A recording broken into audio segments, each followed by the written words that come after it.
न एकेन अपि समम गता वसुमती, न नहीं एकेन एक के भी समम साथ गता गई वसुमती पृथ्वी, किसी एक के साथ भी पृथ्वी नहीं गई। आज हम इस पाठ की समरी पढ़ेंगे।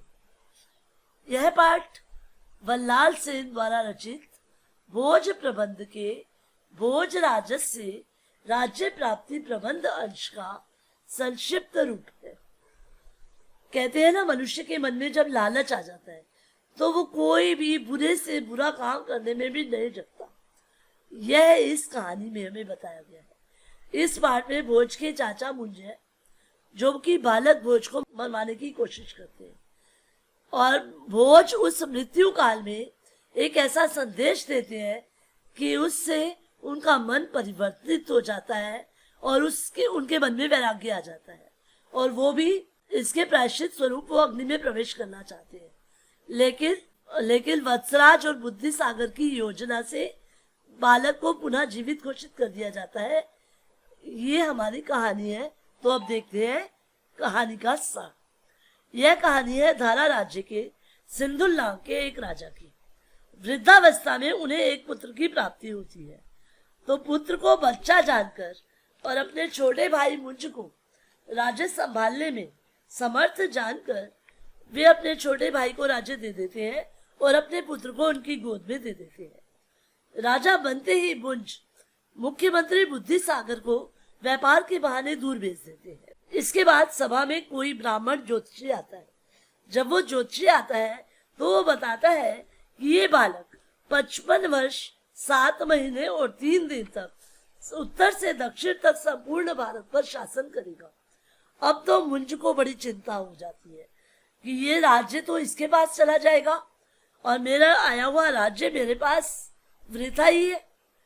तो वो इस चिंता में मग्न होकर वत्सराज को बुलाते हैं, जो कि बंगाल देश के राजा है। वत्सराज को वो कहते हैं कि रात्रि में इसका मस्तक जंगल में ले जाकर काट डालो और इसका मस्तक मुझे ला कर दो।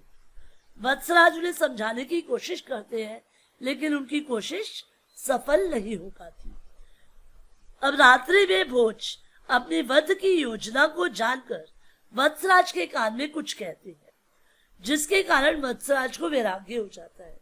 तो वो उस बालक को नहीं मारते, अभी तो उसका एक बनावटी सिर बनाकर और राजा मुंज के पास ले जाकर प्रस्तुत कर देते हैं।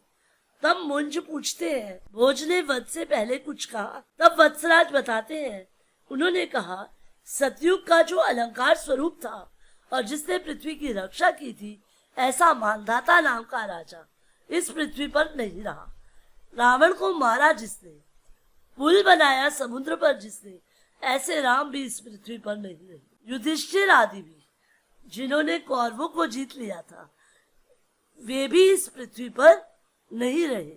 जिन्होंने एक क्षत्र राज्य किया युधिष्ठिर आदि ने, वे भी इस पृथ्वी पर नहीं रहे।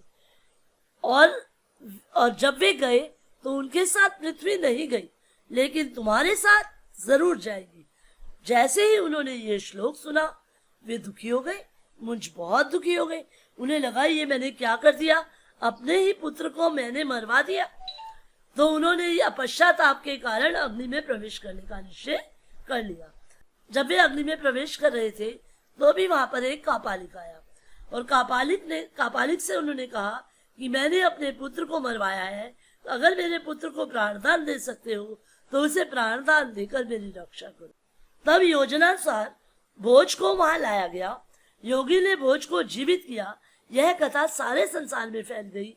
तब राजा मुंज संतुष्ट होकर अपनी पटरानियों के साथ तपोभूमि में चला गया, और तब भोज ने लंबे समय तक राज्य करते हुए अपनी प्रजा का पालन। अगली पार्ट में हम पाठ को शुरू करेंगे और आगे पढ़ेंगे। आज के लिए इतना ही।